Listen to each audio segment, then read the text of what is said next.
نديت تنشف الدمعة الحزينة، جروحي صاحة وين أمي أمي أم إيدي الحنينة.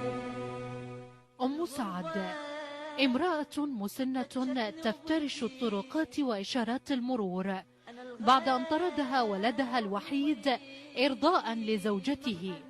تتجول بعكازتها بصعوبة لتبيع المناديل بمبالغ زهيدة تارة وتتسول تارة أخرى.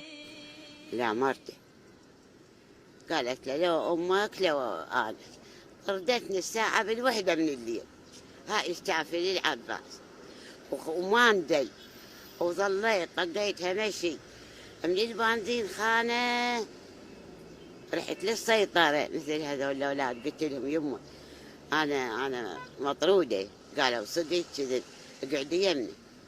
دموعها وحسرتها كانت حاضرة بقوة وهي تردد مواويل منطقتها الجنوبية في العمارة التي انحدرت منها لمنطقة البلديات التي تتسول فيها، عتابا على قلة وفاء ولدها مع أقاربها الذين تركوها أواخر أيام عمرها.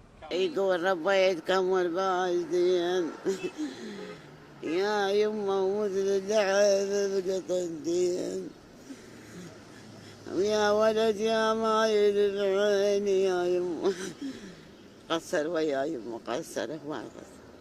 قسوة زوجة ابنها التي ضربتها وقطعت إبهامها بقضمه ترويها لنا أم سعد. أنا من انقطع ما دريت بعد، هذا الدم ينقطع من العتيش، طلعت للشارع بيبي فقدت ما أدري صار أكتر شدت روحها على الحائط، شافوني جوارين قالوا ايش بيه المرة عارفة حسن يسمع شديد.